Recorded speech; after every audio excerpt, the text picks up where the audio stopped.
한 해를 마감하는 해의 끝자락에는 송년을 이끄는 그 영어 표현이 있는데요. 그 표현이 바로 Season of Remembrance라고 합니다.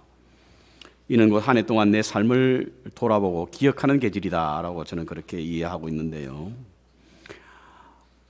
우리 인생에 있어서 여러 가지 잘못된 방향으로 가게 하는 몇 가지 있는데 그 중에 하나가 무엇이냐면 잊어버릴 것을 기억하고 기억할 것을 잊어버리는 것입니다. 잊어버릴 것을 기억하고 기억해야 할 것을 잊어버림으로 말미암아 우리의 삶의 방향, 인생의 방향이 딴 곳으로 갈 수 있다라고 하는 것이죠. 그래서 한 사람의 삶과 삶의 질과 가치를 판가름하는 것은 잊어버릴 것과 기억해야 할 것을 잘 분별할 수 있는 능력에 따라 다르다라고 하는 말을 합니다. 잊어버릴 것을 간직한 채 기억이라는 감옥에 갇힌 채 자신을 학대하며 불행한 삶을 사는 사람들이 있습니다. 하나님의 아름다운 형상은 상실하고 의미 없고 가치 없는 것에 소중한 시간을 빼앗기며 개수된 날수를 보내고 있는 사람들이 있지 않습니까?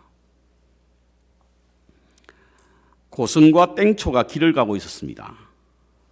공양길을 나서다가 냇가를 건너려고 서 있었는데요. 그 건너편에 한 새댁이 냇가에서 머뭇거리고 있는 것입니다. 밤새 비가 와서 징금다리가 발이 물에 잠길 만큼 차서 건너지 못하고 있었던 것으로 보입니다. 그러자 고승이 그 새댁을 업고 냇가를 걷는 것입니다. 땡초는 고승의 그와 같은 태도가 매우 불편했고 그리고 이해할 수가 없었습니다. 돌을 닦는 성녀가 어떻게 남의 새댁을 업고 갈 수 있을까? 이것이었습니다. 길을 가는 내내 못마땅해 하더니 땡초는 한참을 걸은 후에 용기를 내어서 고승에게 물었습니다.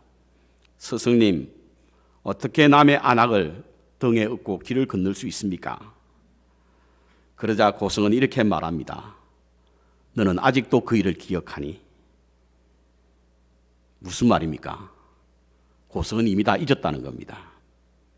그런데 땡초는 여전히 그 새댁이 그의 기억 속에 자리하고 있었다는 이야기죠. 그 반대로 기억해야 할 것을 잃어버리는 사람들이 또 있지 않습니까? 기억해야 될 일들이 우리에게 참 많습니다. 그것을 잊고 사는 사람들이 많지요. 이스라엘의 행정 수도인 텔아비브에 가면요, 이스라엘의 박물관이 있는데 그곳의 벽면에는 이와 같은 글이 쓰여 있다고 합니다. 과거를 기억하라, 현재를 살라, 미래를 확신하라. 이 세 마디의 말 속에 이스라엘 민족의 역사의식이 어떤가를 우리가 알 수 있는데요. 그들은 과거를 기억하면서 현재를 살았습니다. 그리고 그것으로 미래에 대한 확신을 갖고 살았다는 겁니다. 그러기에 그들은 나라 없는 민족으로 2000년 동안을 살던 이스라엘 사람들이 1948년 독립할 수 있었던 것으로 보입니다. 과거를 기억하며 현재에 일어난 일에 대한 하나님에 대한 신뢰를 하고 미래에 일어날 일에 대하여 확신을 가지니 흩어졌던 비록 나라 없는 민족으로 살았지만 다시금 나라를 회복할 수 있었다라고 하는 사실인 것입니다. 그렇습니다. 기억해야 할 것을 잊지 말아야 합니다. 어떤 것을 기억하기 위해서는요, 기념이 될 만한 무엇인가 있어야 되지 않습니까? 저는 저희 집사람과 어디를 다녀올 때면 꼭 다녀온 곳에 기념이 될 만한 물건 하나를 구입해 옵니다. 그것은 바로 냉장고에 붙여놓은 자석입니다. 자석을 하나씩 구입해 옵니다. 어떤 분들은 그 자석을 붙여놓는 것이 자신들이 어디 갔다 온 것을 자랑하기 위해서 붙여놓는다는 사람도 있는데요. 저희 집에는 드나드는 사람이 없기 때문에 자랑하기 위한 것은 아니고요. 저희 부부가 어디를 다녀왔는지 그것을 기억하게 하기 위해서 그 자석을 가지고 와서 냉장고에 붙여놓습니다. 사람들의 기억은 한계가 있고 추억은 점점 사라지지 않습니까? 성경에 보면 이스라엘 사람들도 기념비를 참 많이 세웠습니다. 어떤 역사적 사건이 일어나면 반드시 그것을 기억할 수 있도록 기념비를 세웠는데요. 이스라엘은 돌이 흔하기 때문에 돌로서 기념비를 많이 세웠습니다. 이는 후손들에게 하나님이 하신 일을 가르치기 위함이었는데요. 당시에는 글이나 혹은 문서로 사건을 남길 수가 없었기에 그래서 대개는 기억에 의존하여 구전으로 하나님의 일을 말해야 했지 않습니까? 그런데 기념비를 세우게 되면 후손들이 나중에 저 기념비가 무엇입니까? 라고 물을 때에 하나님이 하신 일을 설명하기 위해서 기념비를 세웠던 것입니다. 오늘 본문에 나오는 에벤에셀이 바로 그 중에 하나입니다. 이 돌은 하나님이 블레셋 군대를 물리쳤을 때 그것을 기념하기 위하여 세운 돌이 바로 에벤에셀입니다. 에벤, 큰 반석, 에셀, 돕는다, 후원한다, 원조한다. 이 두 개의 단어가 하나가 되어서 에벤에셀, 즉 도움의 돌, 도움의 비석 이렇게 해석합니다. 오늘 본문에도 친절하게 그 돌의 의미를 설명하고 있죠. 여호와께서 여기까지 우리를 도우셨다 라고 하는 의미로 에벤에셀이라고 붙였다라고 설명해 주고 있습니다. 그래서 저는 이 돌을 은혜의 기둥이라고 생각하고 말씀의 제목을 그렇게 달아보았습니다. 이스라엘을 도우신 하나님의 은혜를 기억하기 위해서 세운 은혜의 기둥, 이것이 바로 에벤에셀이라고 하는 것입니다. 그렇다면 그들이 무엇을 기억하기 위해서 이와 같은 은혜의 기둥을 세우게 되었을까? 첫 번째로 영적인 회복이 일어났음을 기억하게 하기 위해서 에벤에셀의 돌을 세웠습니다. 오늘 읽지는 않았지만 7장 2절에 보면요, 사무엘상 7장 2절에 보면 이스라엘 온 족속이 여호와를 사모하니라 이렇게 기록되어 있습니다. 이스라엘 온 족속이 여호와를 사모하니라. 여기 사모한다라고 하는 표현은 단순하게 그리워한다라고 하는 차원을 뛰어넘는 단어입니다. 그래서 영어역에는 라멘티, 모운드 이렇게 표현하고 있는데요, 탄식하며 애통한다라고 하는 그런 의미를 가지고 있습니다. 그들이 왜 애통하며 탄식하게 되었을까? 그들에게 그들을 보호해 줄 신이 없기 때문이라고 여겼기 때문에 그렇습니다. 지금 블레셋 군대가 자신들을 쳐들어오고 있는데요, 그 블레셋 군으로부터 자신들을 건져낼 자, 보호할 신이 없다라고 하는 것 때문에 그들은 애통해하며 탄식하게 되었습니다. 그래서 그들의 조상으로부터 들어왔던 광야 40년을 지켜왔던 이스라엘의 하나님 여호와를 사모하게 되었고, 그래서 온 족속이 함께 모여 여호와를 사모하며 애통하며 탄식했다 이렇게 기록되어 있습니다. 그들이 하나님을 섬기지 않았던 것은 아닙니다. 하나님을 섬겼습니다. 그럼에도 불구하고 그들을 지켜줄 신이 없었다고 생각한 이유가 어디 있을까? 7장 3절에는 이렇게 말씀하고 있습니다. 사무엘이 이스라엘 온 족속에게 일러 가로되 너희가 전심으로 여호와께 돌아오려거든 이방 신들과 아스타롯을 너희 중에서 제하고 너의 마음을 다 여호와께로 향하여 그만 섬기라. 그만 섬기라. 너희를 블레셋 사람의 손에서 건져내시리라. 그만 섬기라고 하는 겁니다. 이 말씀은 바로 이스라엘 백성들이 하나님만 섬기지 않았다는 거예요. 다른 신도 섬겼다는 겁니다. 당시에 가나안에 있었던 바알과 아스다롯인 다른 신도 섬기게 되었다는 겁니다. 다른 신들을 섬겼을 뿐만 아니라 그들이 가졌던 대표적인 어떤 의식, 여기에도 참여하게 되었다는 겁니다. 한 발은 여호와를 섬겼고 다른 한 발은 이방신을 섬기게 되었다는 이야기인 것이죠. 그래서 사무엘은 이스라엘 백성들을 향하여 너희가 정말 여호와 앞에 탄식하고 애통해 하려거든 아스타롯과 바알을 버리고 하나님만을 섬기라. 그러면 하나님께서 너를 구원해 주실 것이다 이렇게 말씀하고 있는 거예요. 블레셋 사람들의 무시로 드나드는 침략과 위협과 침략 속에서 건져낼 수 있는 방법은, 건져낼 수 있는 분은 오직 여호와 하나님이시고 건져냄을 얻을 수 있는 방법은 오로지 주님만 섬기라, 여호와만 섬기라 라고 하는 것입니다. 다른 신과 함께 섬기지 말고 오직 여호와만을 향하라. 그리하면 블레셋 사람의 손에서 건짐을 받게 될 것이다 이렇게 말씀하고 있는 겁니다. 그리고는 5절에 이스라엘 백성을 미스바로 모이라고 합니다. 미스바. 우리가 잘 알고 있는 미스바 성회가 바로 여기 오늘 본문에 나옵니다. 이스라엘은 선택된 백성이거든요. 하나님의 선택된 백성입니다. 그래서 선민의식이 있습니다. 이들에게 가장 중요한 것이 무엇인가? 다른 어떤 것도 아닙니다. 군사력도 아니에요. 경제력도 아닙니다. 가장 중요한 것은 바로 그들이 믿는 신에게로 돌아오는 겁니다.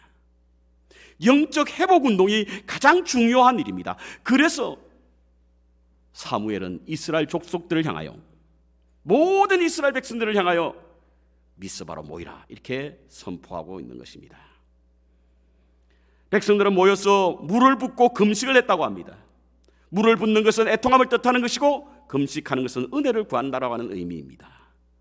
그들은 미스바에 모여서 애통해했고 하나님의 은혜를 구하게 되었던 것입니다.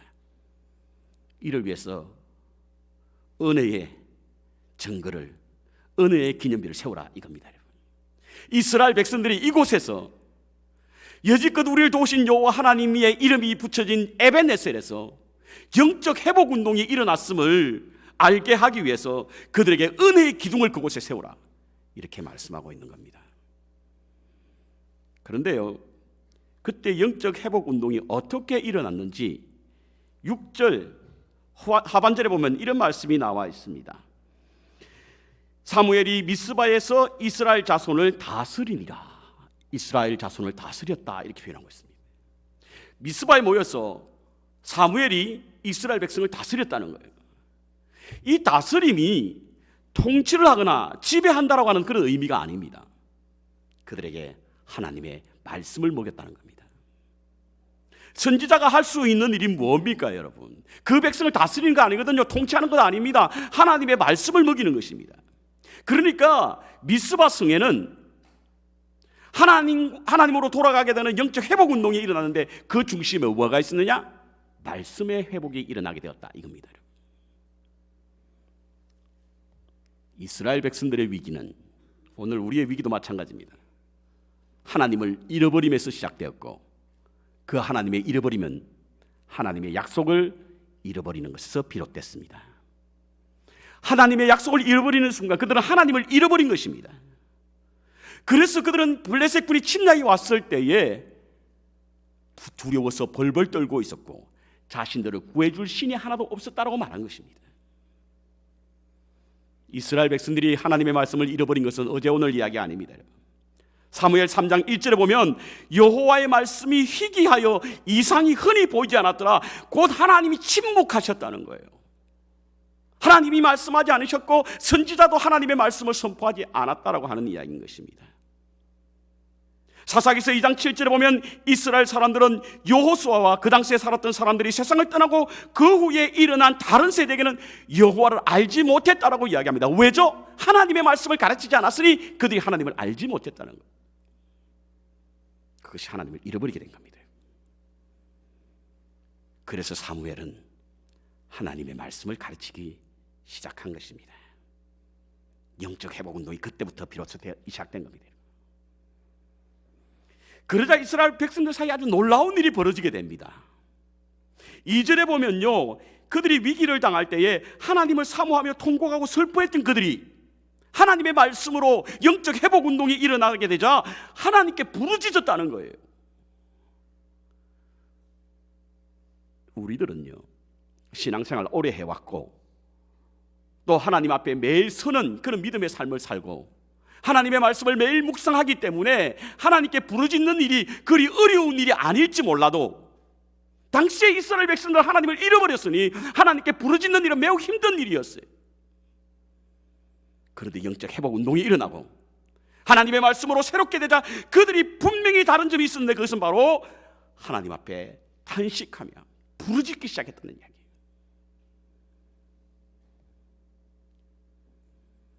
사무엘은 이것을 기념하기 위해서 은혜의 기둥을 세웠습니다. 에베네셀에 이스라엘 백성들이 영적 회복 운동이 일어났고 그들은 하나님 앞에 부르짖기 시작했다는 거예요. 그것이 바로 에베네셀, 은혜의 기둥을 세운 이유입니다. 말씀은요, 삶을 변화시키는 놀라운 능력이 있습니다. 비록 더디긴 해도 이 말씀의 능력은 분명히 드러납니다. 히브리서 4장 12절에 보면요, 하나님의 말씀은 살았고 운동력이 있어 좌우의 날서는 어떤 검보다 예리하여 혼과 영과 및 관절과 골수를 찔러 쪼개기까지 하며 또 마음의 생각과 뜻을 감찰하나니. 그렇습니다. 하나님의 말씀은 우리가 무엇을 잘못하고 있는지 진단하고요, 그 환부를 도려내게 하고 우리를 새롭게 하는 능력이 바로 말씀 속에 있는 거예요.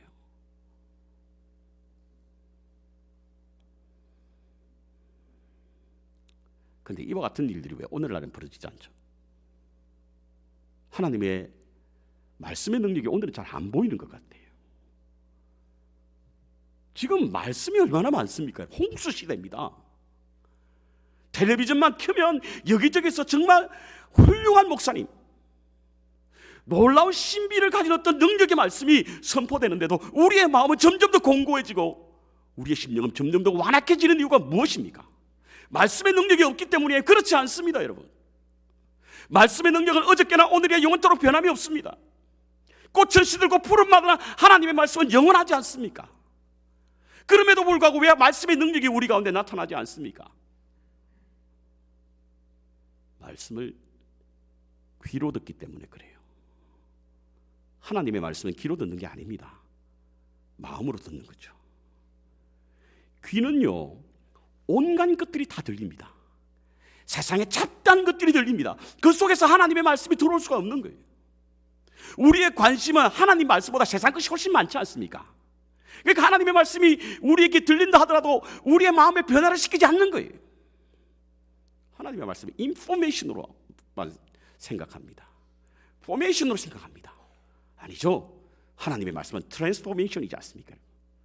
왜 그런데 우리가 말씀을 들어도 그와 같은 변화가 일어나지 않는가? 말씀을 귀로만 듣기 때문이에요. 이스라엘 백성들은 말씀을 마음으로 들었습니다. 탄식했습니다. 울부짖었습니다. 금식했습니다. 은혜를 사모했습니다. 그러니 마음이 확 열리게 되었고요, 그 마음에 하나님의 말씀이 선포되니 하나님의 능력의 말씀의 능력이 살아나게 되었던 것입니다. 사무엘은요, 미스바 성회를 통해서 이스라엘 백성들을 새롭게 하기 위한 말씀하시는 하나님의 은혜를 기억하기 위해서 그곳에 기둥을 세운 겁니다. 두 번째로는 수치심을 덮어주시는 하나님의 은혜를 기억하게 하기 위해서 은혜의 기둥을 세운 겁니다. 수치심을 덮어주기 위한 하나님의 은혜를 기억하기 위해서. 에벤 에셀이라고 하는 이 단어가 오늘 본문에만 나오는 건 아닙니다. 사장에도 나옵니다.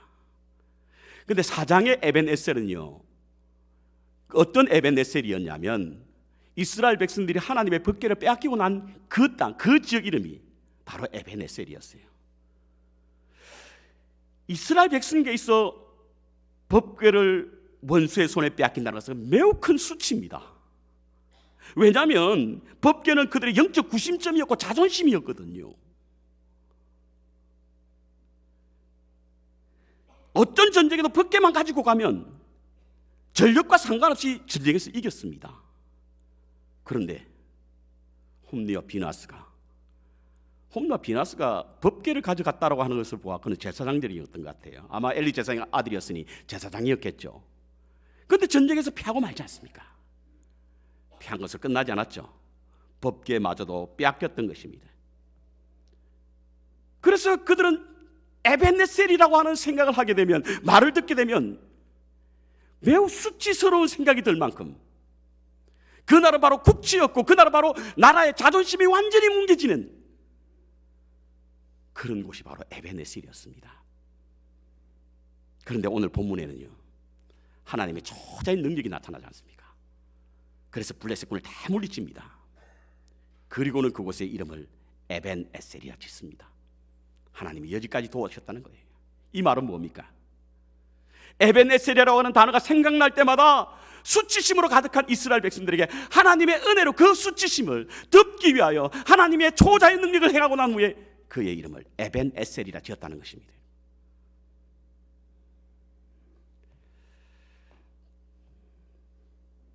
캘리포니아 있는 플러 신학교가 있습니다. 우리 한국 분들도 많이 가 계시죠. 거기서 러이스 스미디즈라고 하는 교수님이 계신데요. 그분이 쓴 수치심과 은혜라는 책이 있습니다. 이 책에 보면 인간이 가지는 수치심이 세 가지라고 합니다. 인간이 수치심을 갖는 원인 세 가지를 진단하고 있습니다. 첫 번째로는 세속적인 문화가 우리가 수치심을 갖게 한다는 거예요. 세속적인 문화. 세속적인 문화가 주로 뭡니까, 여러분? 세속적인 문화가 요구하는 것이 뭡니까? 뭐 외모, 능력, 스펙 이런 것들이 대개는 우리의 세속적인 문화가 우리에게 요구되는 것 아니겠습니까? 근데 이것 때문에 우리가 수치심을 느낀다는 거예요. 두 번째로 은혜를 잃어버린 종교에서 수치심을 느낀다는 겁니다. 뭐 종교는 저마다의 법이 있죠. 기준이 있고 가치가 있지 않습니까? 그런데 그 기준에 못 미치게 될 때 어떤 사람으로부터 지적을 받게 되면 그것에 수치심을 느낀다는 거예요. 간혹은 우리 교회 안에서도 하나님의 말씀대로 제대로 살지 못할 때 누군가 지적하게 되면 수치심을 느끼잖아요. 영국의 어떤 소녀가 기도를 했는데 이런 기도가 소개되고 있습니다. 그 기도는 오 하나님, 나쁜 사람 착하게 해주시고 착한 사람 친절하게 해주세요. 나쁜 사람은 믿지 않는 사람이고요, 착한 사람은 믿는 사람이에요. 그런데 믿는 사람이 친절하지 않다는 거예요. 종교가 때로는 우리에게 수치심을 줄 수 있습니다. 은혜를 상실한 그런 율법이 우리에게 수치를 줄 수 있죠. 세 번째로 용납하지 않는 부모가 우리에게 수치심을 준다고 합니다. 부모 욕심이라는 끝이 없지 않습니까? 항상 상대 누군가 비교하면서 우리에게 수치심을 갖게 하는 거죠. 이와 같은 수치심은 우리 모두에게 다 있습니다. 이 수치심이 발달되어서 피해의식을 갖게 만들고 열등감을 갖게 만들지 않습니까? 그래서 우리는 너나 할 것 없이 수치심으로 인하여 피해의식과 열등감이 있습니다. 이것을 덮으시는 하나님의 은혜가 있다는 거예요. 이것을 감추시는 하나님의 은혜가 있답니다. 창세기 3장에 보십시오. 아담과 하와가 하나님의 말씀에 불순종하여 스스로 벌거벗은 몸을 보았을 때 하나님은 그 수치심을 가려주셨지 않습니까? 짐승의 가죽으로 가려주셨습니다. 이 짐승은 바로 예수 그리스도의 예표라고 해석합니다.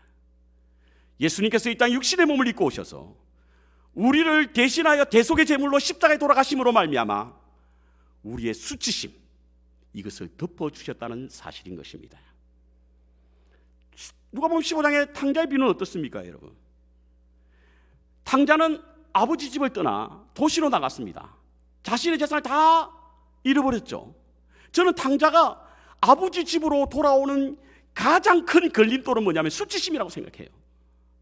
얼마나 많은 사람들이 비난하고 조롱했겠습니까? 그래서 어쩌면 밤에 돌아왔는지도 모르겠습니다. 아버지는 어떻겠습니까? 수치심을 가려주셨습니다. 왜 이랬냐고 묻지 않았습니다. 반지를 끼웠습니다. 실을 신겼습니다. 옷을 입혔습니다. 다 수치심을 가리는 거예요. 전혀 노예나 종의 모습이 아니라 아들의 모습으로 그 수치심을 가려주신 거예요. 잔치까지 하셨습니다.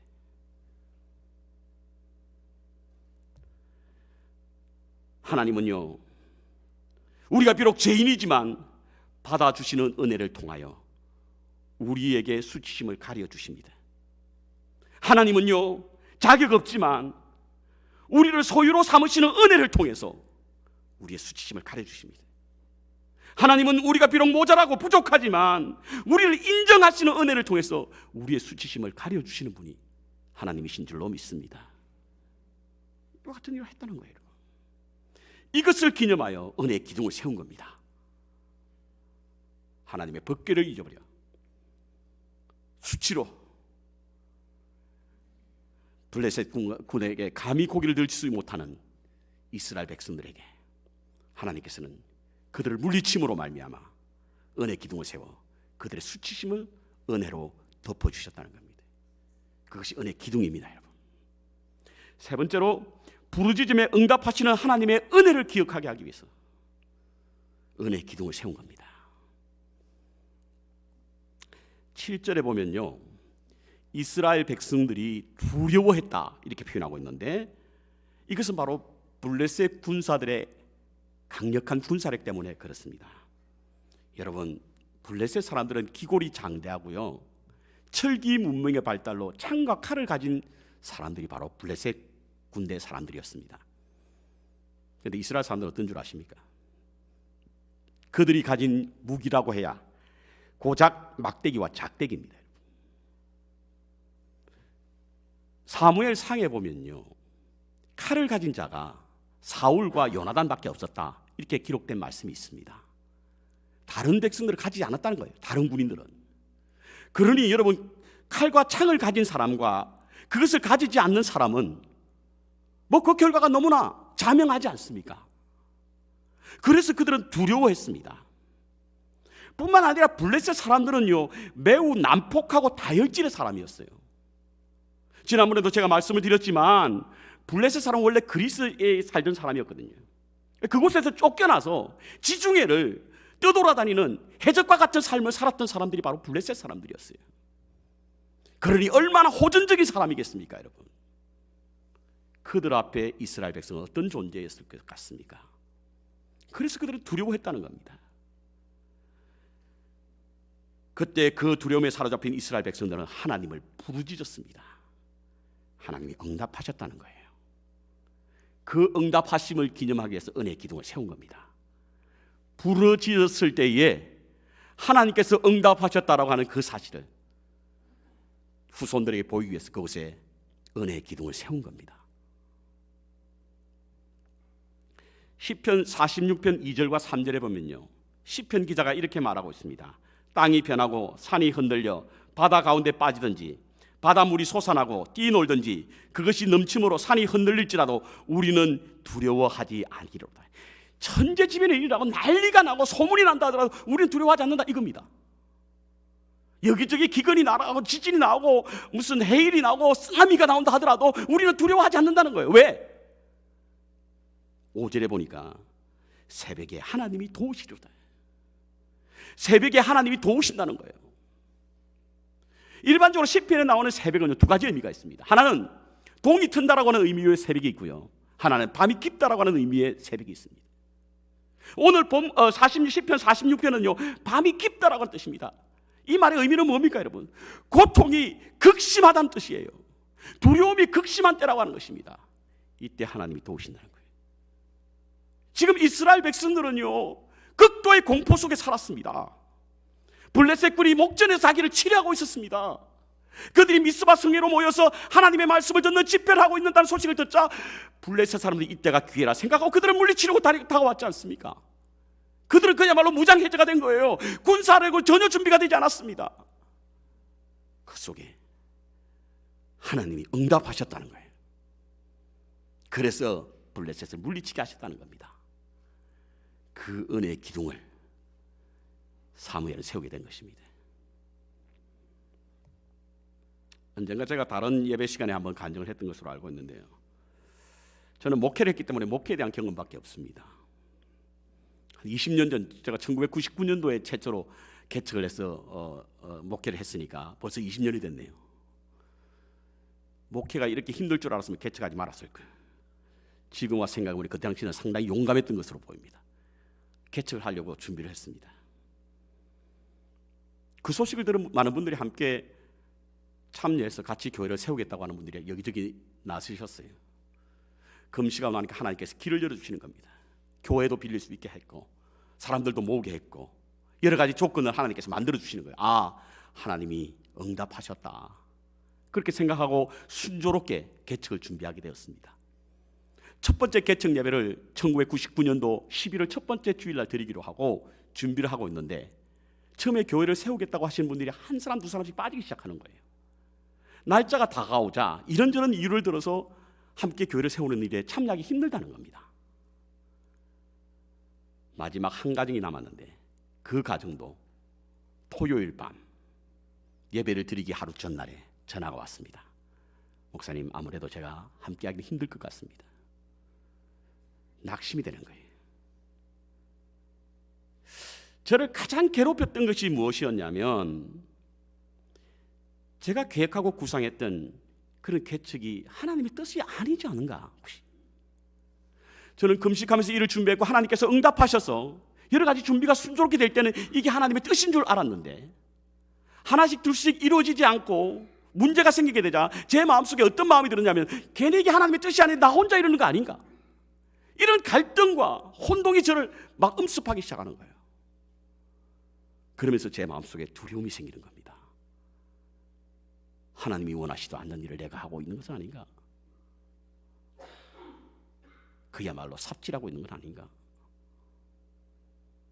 그러면서 그 다음 날부터 우리 가족들만 데리고 예배를 드리겠다고 생각하니 제 마음속에 두려움이 음습하는 거예요. 텅 빈 교회에서 우리 가족들만 데리고 어떻게 목회를 시작하지? 그러니 그 전날 밤에 함께 교회를 세우지 못하겠다라고 연락을 받은 그분의 전화를 받고 난 후에 잠을 이룰 수가 없는 거예요. 밤새 뒤척였습니다. 불안해서 견딜 수가 없는 거죠. 두려움을 이길 방법이 없었던 겁니다. 잠이 안 오니까 앉았다 일어섰다를 반복했습니다. 안 되겠다 싶어서 침대에 무릎을 꿇고 기도했습니다. 그런데도 두려움이 사라지지 않는 거예요.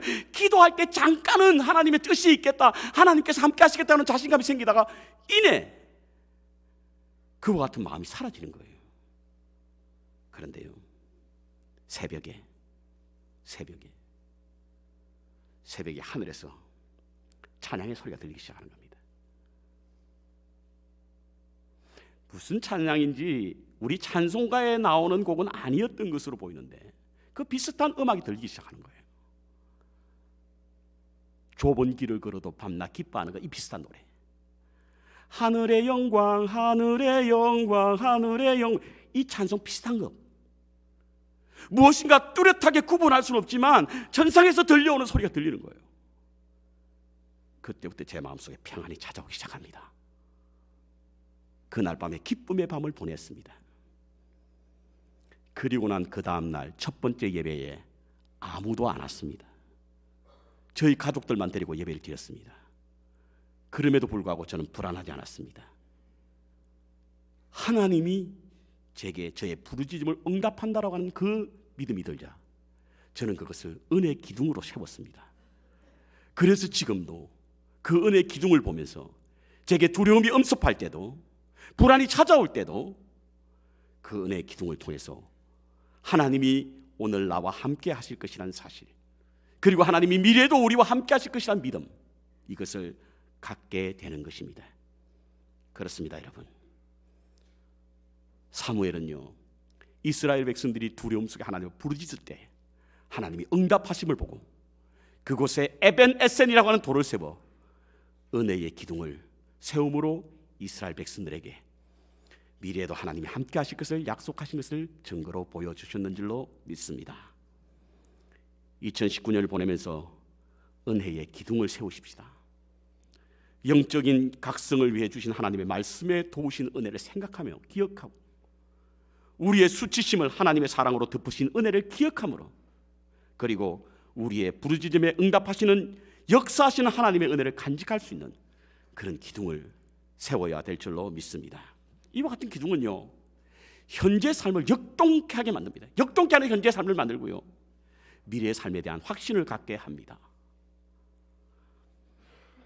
동시에 한 말씀만 더 드리면, 우리가 우리에게만 은혜의 기둥을 세우지 말고 우리는 은혜의 통로가 되어야 됩니다. 그리스도인에게는 두 가지 종류가 있다고 그러죠. 설거지통 그리스도인과 수도꼭지형 그리스도인이 있다고 합니다. 설거지통은 받은 은혜를 자기만 간직하려고 하는 사람이고, 수도꼭지 그리스도인은 그 은혜를 흘려보내는 사람이라고 합니다. 하나님께서 우리에게 은혜를 주신 것은 우리로 하여금 은혜의 통로가 되게 하기 위하여 은혜를 주시는 줄로 믿습니다. 그렇다고 한다면 우리가 그 은혜를 흘려보내야 할 줄로 믿습니다. 한 해를 보내면서 이제 그 도우신 하나님의 은혜를 기억하고 받은 은혜를 생각하면서 은혜의 통로가 되는 삶을 사시기를 바랍니다. 은혜의 강물이 여러분의 가정과 교회에 넘쳐 하나님의 영광을 볼 수 있기를 주님의 이름으로 축원합니다.